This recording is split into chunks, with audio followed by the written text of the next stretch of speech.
All right. So, hi everyone. I hope you had a wonderful lunch and a wonderful opportunity to chat and network and share your learnings, exchange some insights, and maybe have some deep discussions. I know we did at our table, much appreciated. So our program this afternoon starts with Viktoria Schuler from the Canadian Agricultural Human Resources Council. We're really happy to have CAHRC here with us, and of course Viktoria here with us. As you know, we've been talking about human resources and the importance of managing our human resources and how they really are the backbone of farming. And so Viktoria's here today to tell us everything we need to know about managing our human resources. A little bit more about Viktoria. Viktoria Schuler was born in Ukraine and relocated to Canada over 8 years ago. Viktoria is a driven HR professional offering over 15 years of experience in recruitment, global mobility, and immigration. She brings strong expertise in full-cycle recruitment, project management, and HR administration.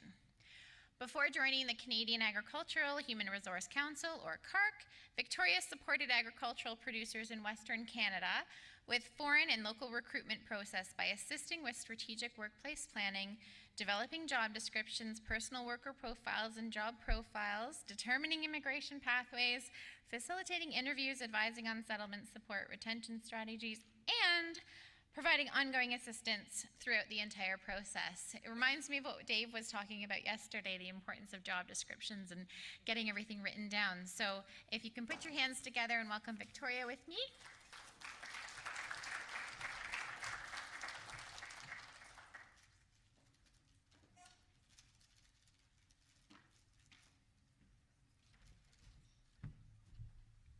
Well, that was a long introduction. And at least now, while I continue speaking, you know where my accent is coming from. So yes, I was born in Ukraine. And I'm going to talk about CAHRC and our National Workforce Strategic Plan. Also, we talk about current labor market trends in Canada. During my presentation, I plan to give you some tips and strategies on recruitment and hiring that I hope you will be able to take home. And I'm also going to provide an overview of CAHRC products and services.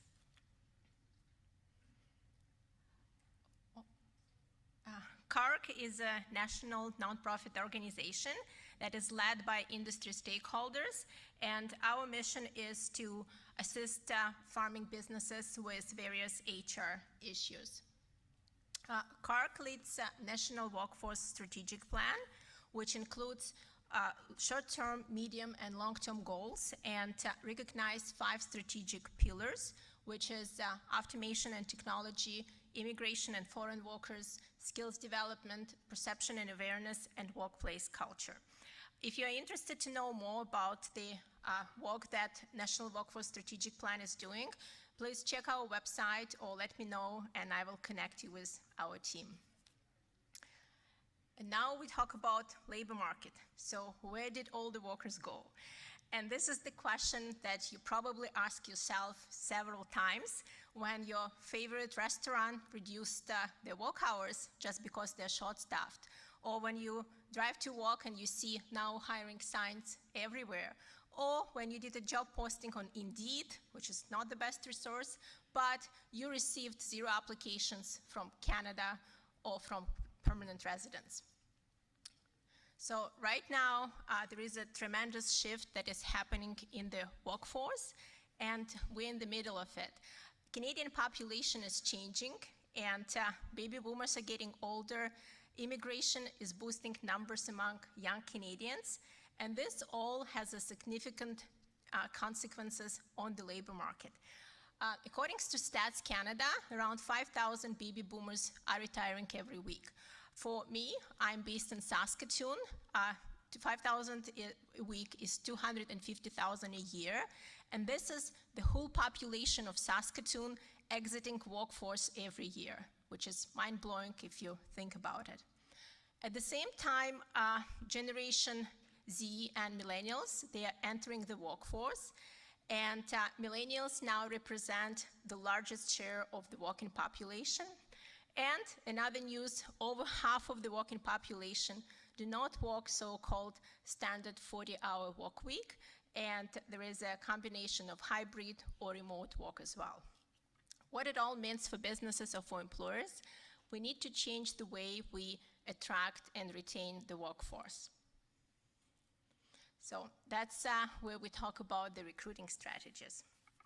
And recruiting across different generations is important, taking into account those trends.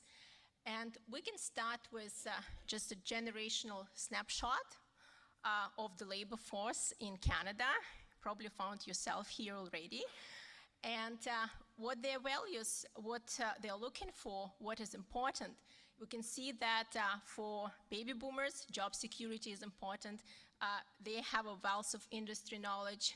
Gen X, they would like to be independent. Millennials, they would like to have an opportunity for growth and leadership. And Gen Z, and these are the people that were born in 2000s. I remember when I was in the recruitment role that I started feeling so old when you start looking through the applications and you can see that these people were born in 2000, like, you're a baby yesterday, why are you applying for a job right now? And yes, it is happening. So what does it mean? It means that if we would like to recruit for diverse generations, we need to use different communication styles. And we need to understand their needs and wants. We need to understand what communication channels that they're using, and also tailor our message to every generation accordingly. This is just a short overview, like baby boomers, they use Facebook. Like I heard from someone that Facebook is for old people now. I use Facebook as well. Or they listen to the voicemail. And at the same time, Gen Z, they're all about gaming and TikTok, multitasking, and they have hundreds of windows open in their screens. And they would like to get an immediate answer. So if you are looking to hire, and if you're looking to hire a certain age group, think about your strategies and think what you can do to communicate to this particular group. Effective job postings. So we know that people go through hundreds of job postings online these days. And it's natural because everyone would like to find the job that fits them the best. But at the same time, what employer puts on the job postings could be read differently by a job seeker. I'll give you some examples now. For example, you write that duties may vary, and the job seeker will say, we don't know exactly what you're going to do or what you're going to be responsible for. Or we are looking for someone who can hit the ground running. This is a good phrase, right? But in fact, we are going to give you little training and you will need to start the job right away.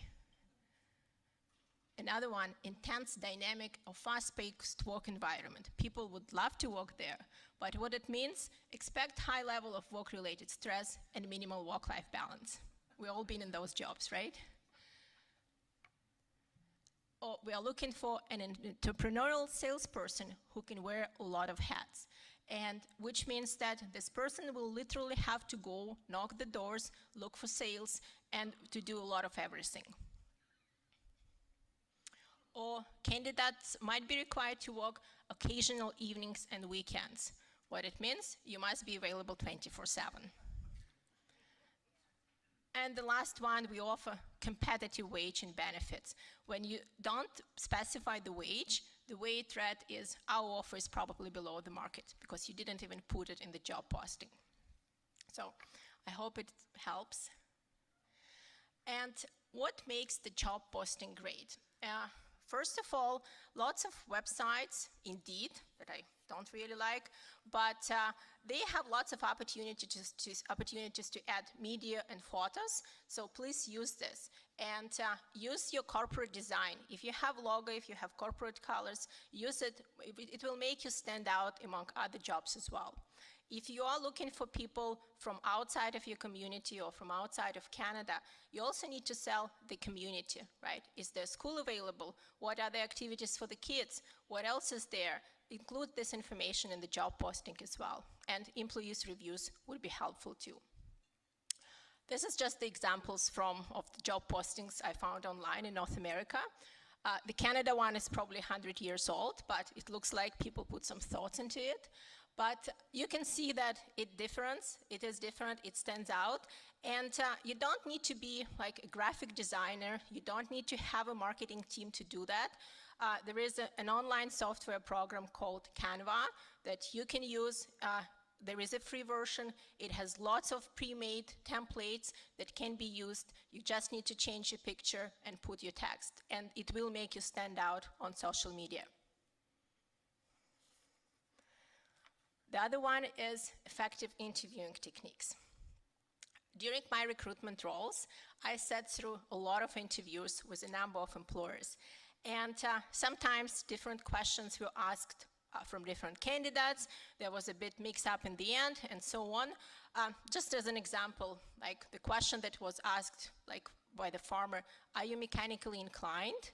Are you a self-starter? Sounds like a great question, but what kind of answer do you expect for this question? It already has an answer, especially if the person that has been interviewed would like to get a job.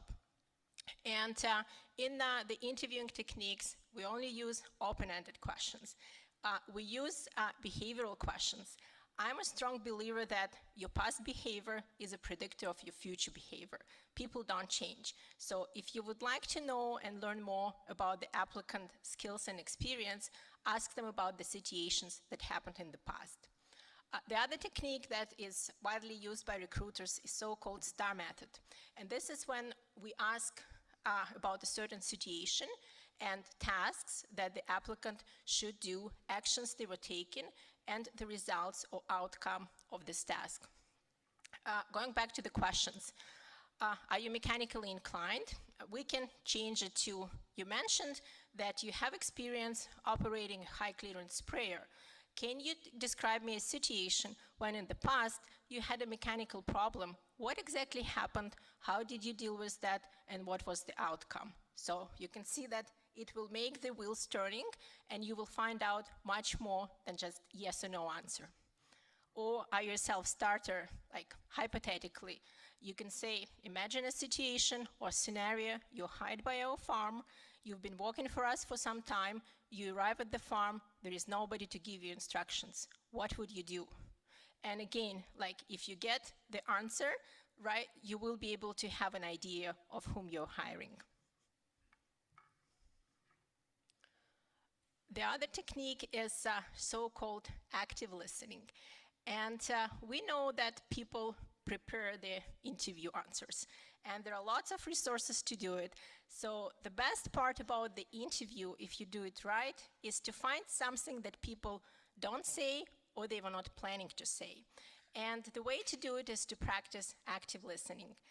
And active listening, it means like you're focused on the speaker, you are trying to get their message, and interview becomes a conversation rather than interrogation. And in this case, the candidate feels comfortable, opens up, and answers your questions. Like as an example, you can't ask the question, are you married or do you have kids, right? But if you have a conversation and the question comes up, oh, actually the job requires a travel from time to time, are you okay with that? If I'm asked this question on the interview, I would say, I'd love to travel because I work from home, I want to get out, but I have young kids and my family gets into chaos when I'm not around. So that would be the answer from the candidate that feels more comfortable in the interview setting.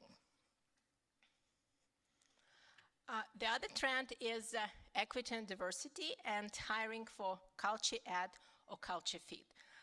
You'll probably heard about EDI, IDEA, which stands for Inclusion, Diversity, Equity, and Accessibility. And this is the recent trend that has been discussed over the last years. And it became a prominent topic, especially it started with government and education. It is making its way to agriculture. And there are various reasons, like social justice movements, like Black Lives Matter, or changes of legal framework, or just demographic changes in the population. And a lot of employers in agriculture, they think that we're a small family farm, We don't need that.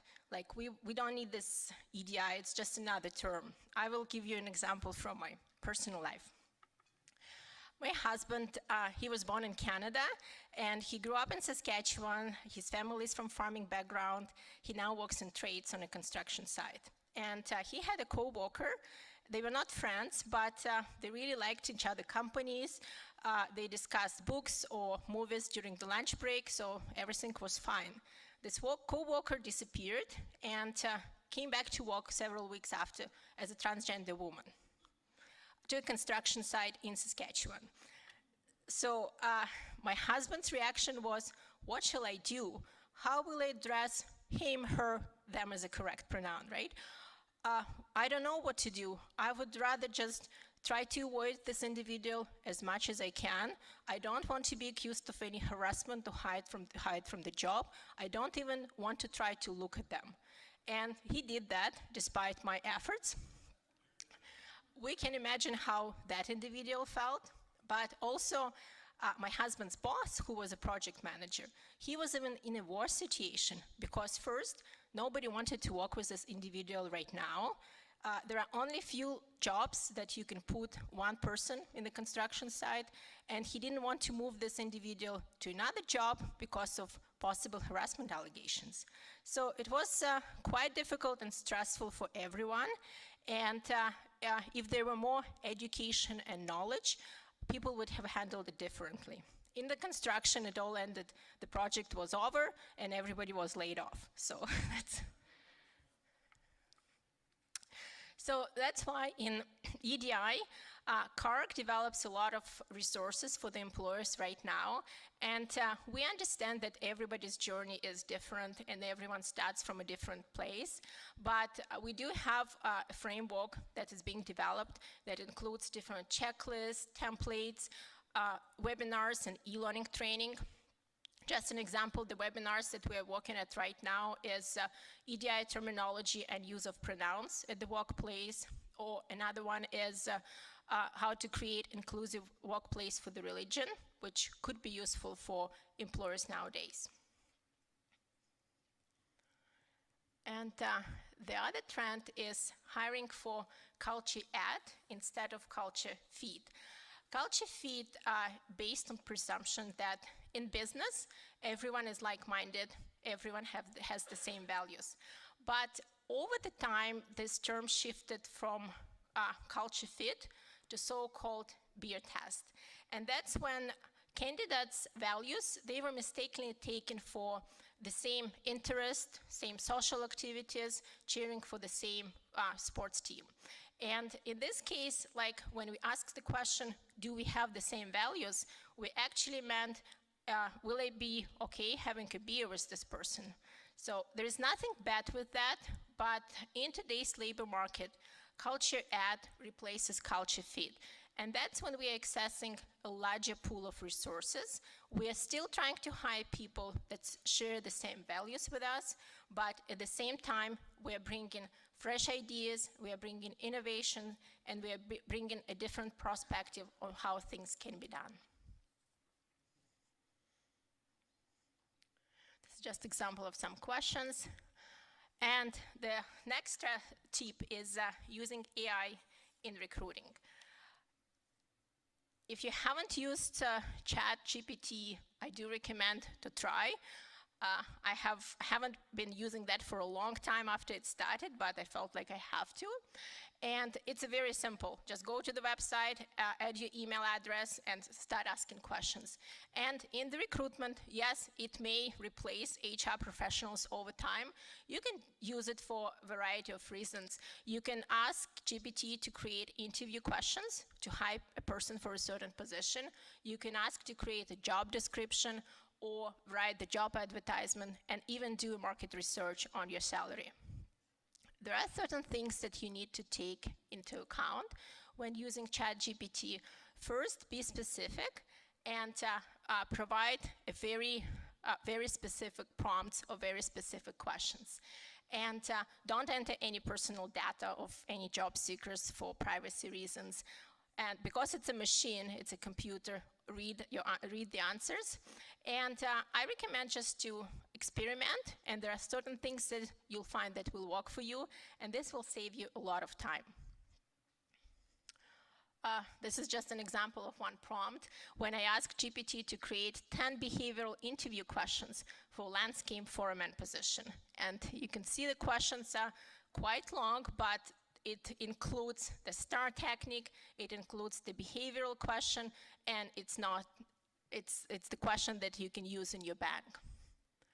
This is an example of prompt number 2, and the instruction was, act as a recruiter with 10 years experience, create a recruitment ad for the Greenfield Acres that is looking for a farm supervisor, and write in 1,000 characters minimum.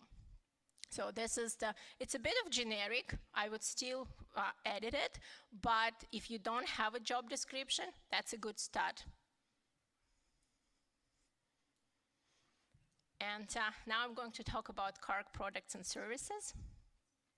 I work in so-called agri-skills team, and we have a number of products for the employers. Starts with HR management training, which is an online training program. We have commodity-specific training, like a training for beekeepers.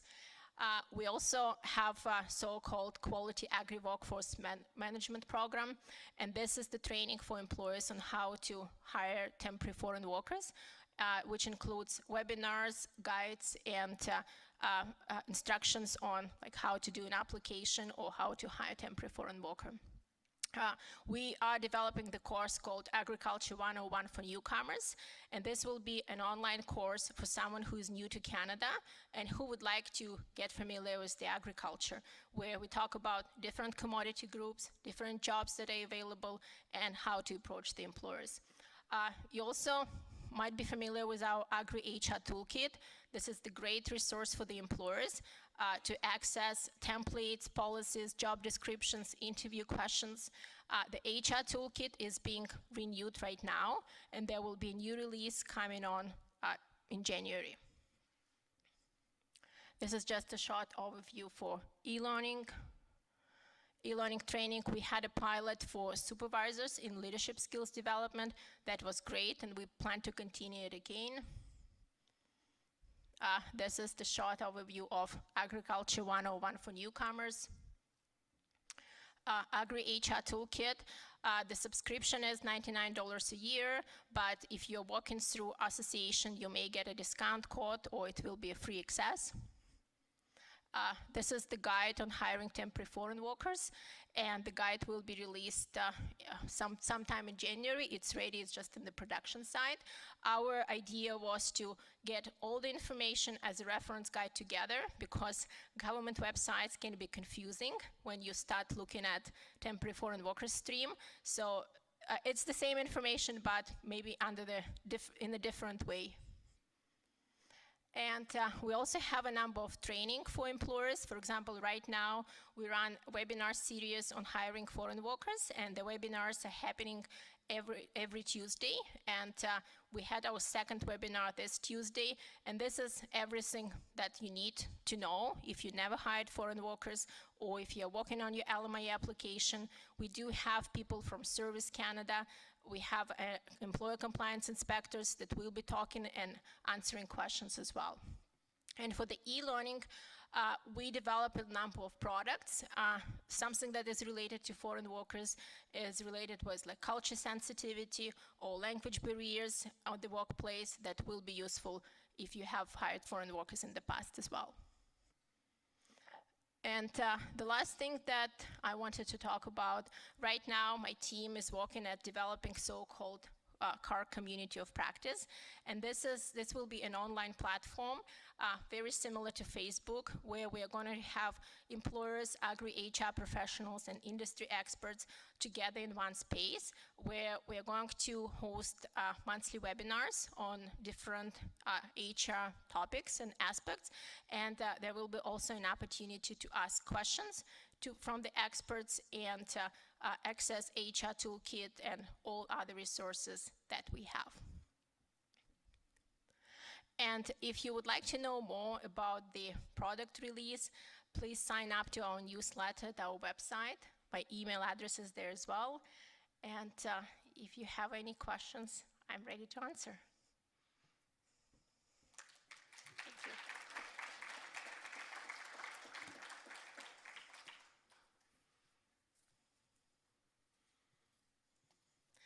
does CAHRC have HR advisors, consultants farmers can hire for help? We don't. That's the plan that our executive director, Jennifer Wright, has in mind. So there might be an HR consultant hired soon. Right now, what we can do, we can talk to the farmer and find out what are the main HR areas that you need help with, and we can provide you a customized access to our tools and resources that would be helpful in your situation.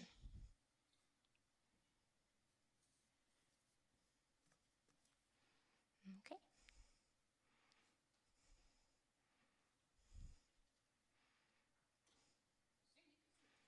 Mm-hmm. Yeah.